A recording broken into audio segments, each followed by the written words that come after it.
The second part is that some people can bind halfway. They can't bind when they're in triangle, but they can bind in a standing forward fold. So I'm going to show you that sequence, okay, that progression.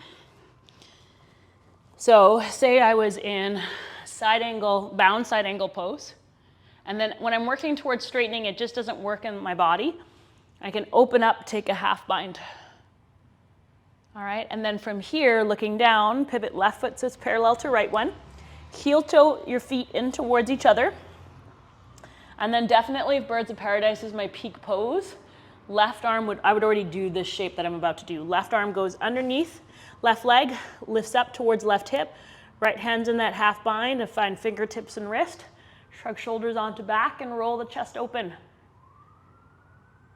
Looking down, heel toe the feet in towards each other. So some people can keep this bind, but they can't do it standing up. So then that's when they can bring right hand, right hip, left hand, left shin, and come up from there. So they can come up the same way we just did. I showed you on the right side, or if they can hold on to the bind, right?